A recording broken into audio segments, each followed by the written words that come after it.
Hey everybody, welcome to the very first episode in a series of episodes. We hope, because it always starts off as a series and then I peter out towards the end.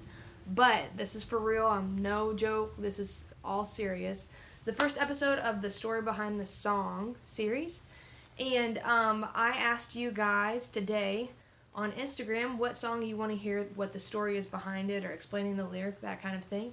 And it was overwhelmingly The Artist. So I'm super jazzed to explain that song because I love explaining Ways and the Means songs because I think they're greatly benefited by an explanation. Some songs are more than others, and a lot of the songs off that album are more personal stories or just things I think that are better explained and help you have a better vision for the song.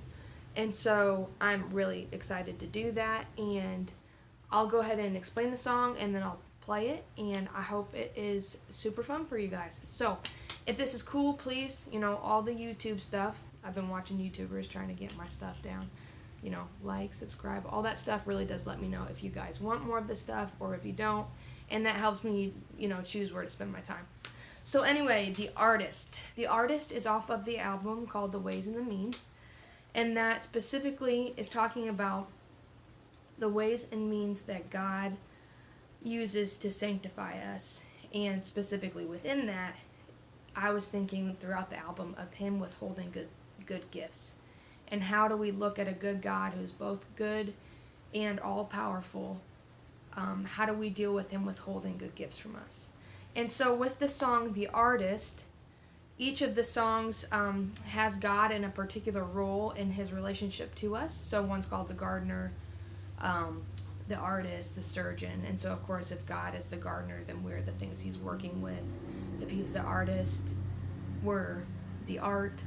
And specifically with that song, I was thinking, I think of a lot of the Romans 9 passage, I think, of the potter and the clay, and just the idea of who has right over the clay, and the clay has no right to ask the potter what he's doing because we're being made by the potter. So there's that idea of God's authority over us that I wanted to get with this song. And some of the first verses of the song, it's a really short song because I feel like with a lot of my songs, that's all I have to say, and so I just end the song. I don't know, hopefully it's like a unique, fun thing. But that's just all I have to say. So the first verse is a lot of me asking the artist, like judging the artist for what he's doing, or why would you make it this way or that way, and trying to get across the idea that I have no right as what's being made to criticize the maker. And this song was also inspired, this is kind of a random story, but I was driving in my car in Louisville, and it was super busy down Eastern Parkway. It was crazy. The sun was in my eyes. It was awful. And I was looking in my rearview mirror because someone was following me pretty close behind, and it was stop and go. And in looking in my mirror to watch this other guy, I almost rear-ended the person in front of me, which I'm usually a pretty safe driver. This just happens just sometimes. But I almost rear-ended this guy in front of me, and I thought how ironic it was that I was getting distracted by things behind me, by the reflection of things behind me, instead of what's looking ahead. And so just this idea of looking at a reflection of something and letting it distract you from the real thing. The more imminent danger to me was what was in front of me rather than this guy behind me, but I was getting distracted by the reflection. And so with that, I was just thinking of ideas of just the idea of getting distracted by the reflection of God, all these good gifts that we want, or, even with that song, I think the whole shade of blue line of God painting me a shade of blue, I think we can get caught personality-wise in thinking God created all these different personalities, but lots of them have their one major tendency of a flaw. And I think my tendency is I typically have to work pretty hard for joy, and despair comes easy if I'm not being careful.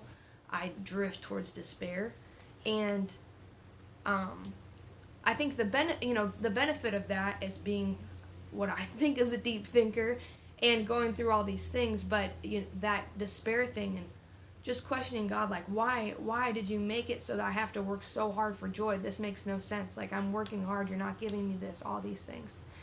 And then with the last chorus, coming to the point of, I can see even now in my life with sadness or despair in that fight, I can see God using it for me in order for me to see my need of Him, which I would take a tendency to despair and sadness any day if it shows me my need of God. So, guys, I hope this is fun. I'm going to play the song now. I hope that was a good explanation, and I hope it helps you better appreciate the song, because I like that stuff. I like hearing those things. You might not be able to see my face as much, but no worries.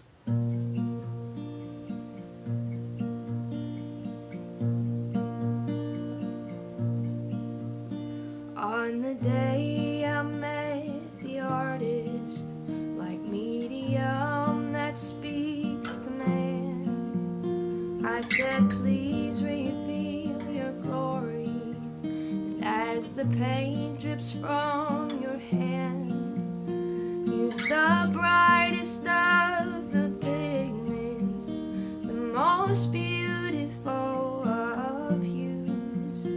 But the first stroke was a shade of blue. So I begged and then I pleaded, I do not understand the means. Why would you put the hope inside me if you would not paint the dream? He said, don't let glory's reflection distract you from glory. Remember that all good things come from me.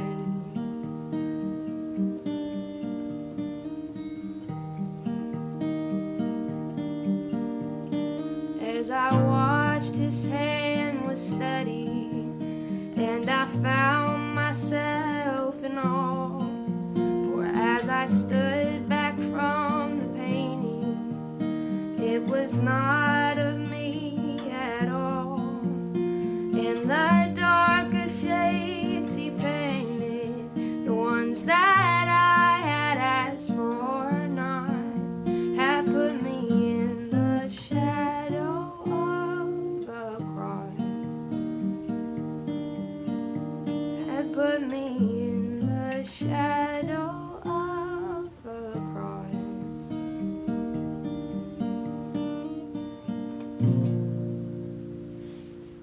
Alright, guys, thanks for watching. If you made it all this way, I salute you. You did good work. And I'll keep these coming. Comment with more suggestions, what songs you want to hear the stories behind. Thanks, y'all.